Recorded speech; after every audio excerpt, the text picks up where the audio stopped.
Welcome back to our final video in our series about neocolonialism in Africa. I just want to thank those who have watched for helping me reach my goal to educate more people about African neocolonialism. With that said, I have one more example of neocolonialism to share. This example ties back to France and West Africa, in specific the issue of France forcing the West African currency, the CFA franc, to be tied to its own currency, which was first the franc and now the euro. With this in mind, let's talk about a controversial figure, Muammar Gaddafi. Before you click off this video, I would just request that you hear me out until the end, because while Gaddafi did commit some heinous acts, he also stood up against imperialism and neocolonialism. And before we get into the context of Gaddafi, I just want to make it clear that we will be discussing the ideas of Gaddafi and what they stood for, not so much him as a person. Now, let's give a brief context for those who do not know much about Gaddafi. Colonel Gaddafi took power in Libya in 1969 in a bloodless coup that ousted King Idris I. Gaddafi sought to bring prosperity to Libya, and he did a lot of good for the country early on. Gaddafi was able to bring free healthcare, electricity, and education to the Libyan people. His actions helped increase the literacy rate from 25% to 83%, and he left Libya with no debt to the IMF or World Bank.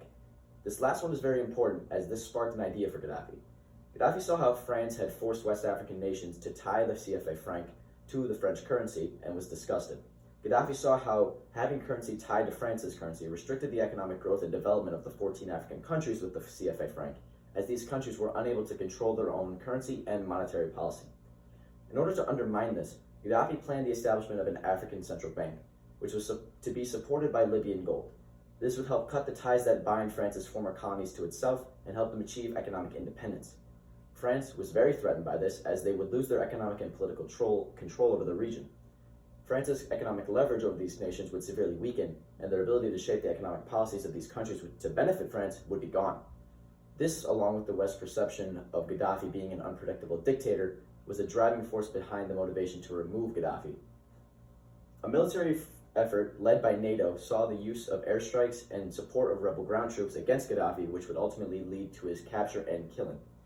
The aftermath of Gaddafi's death left Libya in a civil war with a power vacuum that was not filled.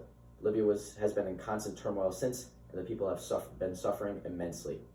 The important thing to take away from this is how efforts have been made to help free nations from neocolonialism, and how these efforts have been stopped by the enforcers of neocolonialism. And again, I would like to thank you if you've made it this far, and I would ask if you could share this with someone you know so we can spread our message to as many people as we can. Thank you.